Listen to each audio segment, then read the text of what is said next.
Welcome to another listen of Where Silence Has Something to Say. Holding hands with sin. That's the uncomfortable truth we're sitting with today. But before we go any further, we need to be very clear about something. There are things that happen to people that are evil, violent, and unjust. Abuse, incest, exploitation, neglect, violence, rape. These are sins committed against us, and though the list could go on, the truth remains. We did not consent to them. We did not cooperate with them. And we are not responsible for another person's violence. But that's not what we're talking about today. Today, we're talking about the moments when sin was not forced. It was familiar. When temptation did not overpower us, it appealed to us. Sin doesn't happen to us. It is welcomed, chosen, desired. So let's be honest. Most of us don't struggle with temptation. We struggle with ownership. Sin has pleasure. That's why we do it. Hebrews 11 says it plainly. Enjoying the pleasures of sin for a season. But we like to think we're innocent. We'd rather say we were tempted, deceived, coerced, or under attack. But James 1 is painfully clear. He says, each one is tempted when he is dragged away and enticed by his own desires. Desire, after it has conceived, gives birth to sin. Temptation never comes from what we don't already want. And most of the time, if we're honest, we don't resist, we cooperate. It isn't the devil, it's us. But before we talk about temptation, we need to talk about desire, because temptation only works when it's already familiar. So let's stop lying and denying and face the truth. How we understand sin depends on how we understand responsibility.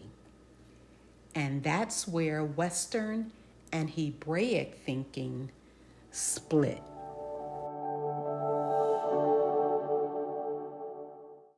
Western and Hebraic mindsets diverge sharply on responsibility, sin, and the origin of evil desires.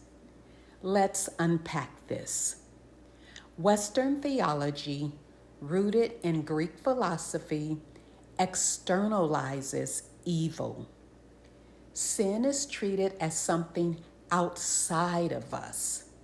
Satan, demons, culture, or bad influences. Good and evil are spiritual forces battling for our soul, and we're caught in the middle, often as victims. So we carry low to no responsibility or deny it altogether. We shift the blame to people, circumstances, spiritual warfare, and sometimes even to Elohim's plan. Grace becomes a buzzword, a covering instead of transformation, and accountability is minimal because Jesus paid it all. In this gospel of loopholes, repentance is not wholehearted but emotional because emotions carry leverage. Sorrow and apology seem sufficient even without change or obedience. But in Hebraic thought, sin is willful. It's a choice. We partner with it. It's not what happened to us. It's what stirred within us. It isn't about the devil, the enemy, or any external force. It's about asking, why was I tempted? Why did I say yes? Repentance from this posture begins not with an apology, but with honesty. And honestly, if we admit we desired it, that truthfulness can lead us out of partnership and into true responsibility. Let's begin in the book of Lamentations, chapter 3. It says, "Let us examine and test our ways, and let us return to Adonai." 3 words: examine, test, return. First, examine. Not out there, but in here, the heart. Look deeply, beyond the excuses, beyond the spiritual lingo. Psalm 139 echoes this. "Search me, O Elohim, and know my heart. Test me and know my anxious thoughts. See if there is any offensive way in me, and lead me in the way everlasting." Next, test. To prove and reveal, not with emotions, but with truth. And finally, return. Not halfway, not eventually, now. Because sin is always near, waiting to work in partnership. Elohim warns Cain in Genesis 4. "Sin is crouching at your door, but you must master it." Sin is not distant. It is crouching, close, waiting, and ready to move when we agree. So the responsibility is clear. Mastery is commanded and ownership is required. Then Amos 3 asks, "Can 2 walk together unless they are agreed?"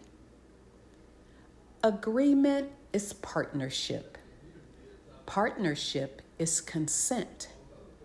And consent gives sin power. But consent also gives power to life and blessing when we agree and covenant with Elohim. The choice is laid before us in Deuteronomy 30. It declares, "I have set before you life and death, blessing and curse. Therefore, choose life that you may live, You see, there is no blessing or prosperity in hiding. Proverbs 28 speaks clearly. He who covers his sins will not prosper, but whoever confesses and forsakes them will find mercy. Mercy isn't found in the cover-up. It's found in the uncovering, not public shame, but private honesty. So confess. That's the invitation. And forsake. That's the mercy. Let's visit James again. He names the source. No one being tempted should say, I am tempted by Elohim. For Elohim cannot be tempted by evil, and he himself tempts no one. But each one is tempted when he is dragged away and enticed by his own desires. Then desire, after it has conceived, gives birth to sin. And sin, when it is brought to completion, gives birth to death. Desire, that's the seed. Sin, that's the fruit. Death, that's the consequence. We cannot say Elohim tempted us. We cannot say Satan deceived us. Responsibility is key. We are fully accountable for our choices. Sin doesn't force us. It appeals to what's already present within us. Desire. Not by Satan, not by force. Voluntary. And that means Satan cannot consent for us. That part is ours. And we consent because we want to. Not because we're tempted and not because we're deceived. Until next time, take a breath. Remember, sin isn't foreign. It's familiar, crouching, close and waiting. Not because we're tempted, not because we're deceived, but because we might be ready to hold hands. And there, right there in that moment, if we accept responsibility and master it, we'll no longer be holding hands with sin, where silence has something to say.